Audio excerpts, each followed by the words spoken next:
Shalom, saudara-saudari yang dikasihi Kristus.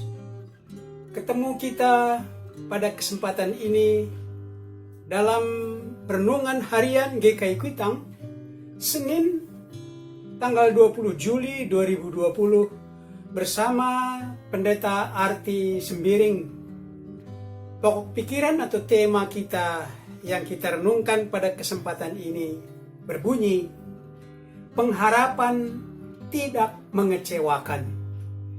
Ini diambil dari Injil Yohanes pasal 11 ayat 1 sampai ayat 44, yaitu perihal kebangkitan Lazarus. Mungkin sudah beberapa kali kita membaca perikop ini, karena itu dengan tidak mengurangi maknanya, kita baca dengan singkat. Saya awali di ayat yang ketiga. Kedua perempuan itu mengirimkan kabar kepada Yesus. Tuhan, dia yang engkau kasihi sakit.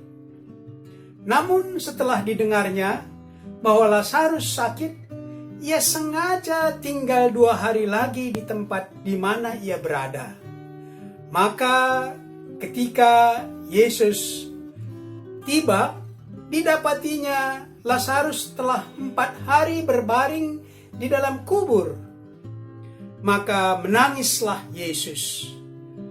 Berserulah ia dengan suara keras, "Lazarus, marilah keluar." Orang yang telah mati itu datang keluar.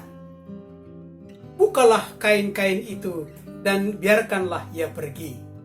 Demikian singkatnya tentang Lazarus dibangkitkan. Diharap saudara-saudari membaca perikop ini dengan lengkap. Penyakit selamanya menimbulkan sesuatu yang membawa masalah, membawa kekhawatiran, membawa penderitaan. Khususnya saat ini wabah penyakit virus corona. Di daerah lain juga berbarengan dengan itu ada demam berdarah. Kalau dulu ada juga wabah poken, wabah cacar. Dulu ada juga wabah kolera. Tetapi setelah ditemukan vaksinnya, maka wabah-wabah ini dapat diatasi. Kalau sudah mewabah, maka persoalannya bukan lagi persoalan secara pribadi, tetapi sudah persoalan massal. Itulah sebabnya dikatakan pandemi mewabah. Mungkin pandemi itu dalam lingkup daerah, mungkin nasional, atau global seperti saat ini kita alami. Kebersihan dan ketelitian, kewaspadaan adalah pokok utama menghadapi wabah penyakit seperti ini. Ternyata penyebab kematian yang paling besar adalah karena penyakit di muka bumi ini. Walaupun peperangan cukup besar membawa kematian, tetapi masih lebih banyak kematian karena penyakit. Saudara-saudari yang dikasihi Kristus, kita coba mengikuti tahapan-tahapan peristiwa Lazarus yang mati dan dibangkitkan oleh Yesus. Dalam tahapan-tahapan ini, kita menangkap suatu harapan bersama Yesus sesuai dengan tema kita. Dalam bacaan kita ini, Lazarus menderita sakit. Rupanya penyakitnya sudah mengkhawatirkan, sehingga 2 orang perempuan saudaranya kelabakan mencari kesembuhan, sampai mereka teringat meminta pertolongan kepada Yesus yang sedang berada di kota yang tidak jauh dari tempat tinggal mereka. Dengan penuh harapan, kedua perempuan itu mengirim berita kepada Yesus agar Yesus segera datang menolong. Berita itu berbunyi, "Tuhan, dia yang engkau kasihi sakit." Pendek rupanya berita ini, Tetapi kalau kita amati pesan ini dalam suasana emergensi dan cukup memelas, mengharapkan, memohon pertolongan. Terkabulkah harapan mereka ini? Atau mungkin mereka kecewa, tidak terkabul harapannya. Demikianlah tema renungan kita ini yang berbunyi, pengharapan tidak mengecewakan. Mari saudara-saudari, kita lanjutkan tahapan yang terjadi dengan kebangkitan Lazarus yang sudah mati. Di tengah-tengah keluarga Lazarus, rupanya Yesus sudah dianggap sebagai anggota keluarga. Sudah kenal mereka, sudah biasa Yesus mampir singgah di rumah Lazarus. Mendengar pesan itu, maka Tuhan Yesus mempunyai rencana lain yang tersembunyi bagi orang lain. Dalam penyakit Lazarus ini, Yesus mempunyai rencana tersendiri, termasuk tersembunyi bagi murid-muridnya. Sehingga Yesus dengan sengaja menunda keberangkatannya mengunjungi Lazarus yang sakit. Tuhan Yesus mau memanfaatkan peristiwa itu untuk menyatakan kuasanya yang belum pernah terjadi sebelumnya. Sakitnya Lazarus tak dapat bertahan lama. Akhirnya dia meninggal dan Yesus tidak juga kunjung datang. Keluarga Lazarus, kedua perempuan itu mungkin keluarga yang sederhana sehingga cepat dimakamkan. Kalau keluarga yang terpandang, mungkin berhari-hari disemayamkan, diratapi bersama-sama dengan keluarga dan anggota masyarakat di kotanya. Akhirnya Tuhan Yesus dengan rombongan murid-muridnya sampai di pinggir kota tempat tinggal Lazarus, dan suasana menjadi berubah. Bagi kedua perempuan saudara Lazarus, kedatangan Yesus seperti harapan yang tak sampai. Sangat disayangkan. Itulah yang terlontar dari kedua bersaudara ini yang berkata, "Tuhan, sekiranya Engkau ada di sini, saudaraku pasti tidak mati. Sayang sekali, dia sudah mati tanpa kehadiran-Mu." Seolah-olah kedatangan Yesus setelah Lazarus mati, berarti kedatangannya itu sudah mubasir. Berita-berita penyembuhan oleh Yesus memang sudah banyak terdengar dan menyebar. Tetapi belum pernah ada berita Yesus menghidupkan orang mati.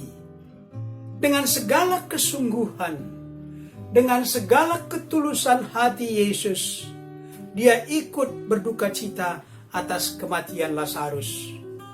Yesus menangis bersama-sama dengan mereka yang menangis. Dia menangis dekat kuburan Lazarus, bahwa kematian itu ternyata membawa air mata. Tetapi menangis sebagai orang yang mempunyai pengharapan. Tangis Yesus diikuti dengan rencananya yang baru, yang hendak dia sampaikan dengan berkata, "Akulah kebangkitan dan hidup. Barang siapa percaya kepadaku, ia akan hidup walaupun ia sudah mati." Pengharapan ini mau diperagakan oleh Yesus. Yesus hendak menyampaikan kuasanya dan meminta agar tutup batu kubur Lazarus dibuka. Walaupun dengan sedikit protes, dengan berkata, "Dia sudah bau, Guru." Tetapi akhirnya batu itu disingkirkan. Dengan doa kepada Bapa, Yesus berseru dengan suara keras, "Lazarus, marilah keluar." Maka Lazarus yang mati itu pun keluar. Dia hidup menjadi saksi bahwa Yesus berkuasa atas kematian. Saudara-saudari yang dikasihi Kristus, dalam peristiwa Lazarus dibangkitkan ini, kita renungkan beberapa pokok yang saya ajukan sebagai berikut. Pertama, kalau saudara ada berharap Yesus segera hadir saat Lazarus masih sakit, tetapi ternyata tidak hadir, dan dia hadir setelah Lazarus meninggal. Renungan kita, apa yang hendak saudara katakan setelah Yesus hadir namun sangat terlambat ini? Apa yang terkandung dalam pikiran saudara melihat tadi berharap Yesus hadir waktu Lazarus masih sakit, tapi ternyata dia sudah mati baru Yesus hadir? Apa yang terkandung dalam hati kita, hati saudara-saudari dengan kehadiran Yesus yang sangat terlambat ini? Pokok yang kedua, Yesus menangis di dekat kubur Lazarus. Adakah saatnya Yesus menangis bersama kita saat ini? Saat ini, adakah saatnya Yesus menangis bersama kita? Pokok yang ketiga, apa gunanya Yesus membangkitkan Lazarus yang mati itu kalau kemudian dia mati lagi? Semoga Roh Kudus menuntun kita merenungkannya. Mari kita berdoa. Ya Tuhan, kami prihatin, kami bersimpati dengan teman-teman yang masih menderita dan berjuang melawan berbagai penyakit, khususnya yang terkena COVID-19. Kami yakin kuasa Tuhan melebihi segala penyakit. Kami berdoa, Tuhan karuniakan kesembuhan bagi yang menderita berbagai penyakit itu. Ya Bapa, karuniakan hikmat untuk tenaga medis, tenaga laboratorium, tenaga relawan, tenaga kebersihan rumah sakit yang berusaha menghentikan penyebaran COVID-19. Juga kami ingat gereja-gereja Tuhan yang berusaha menghambat penyebaran COVID-19, khususnya berkati gereja GKI dan jemaat GKI Kuitang sebagai sarana pastoral menghadapi situasi masyarakat kami. Inilah doa kami, dengarkan dan kabulkan doa ini dalam nama Yesus, Tuhan dan Juru Selamat kami. Amin.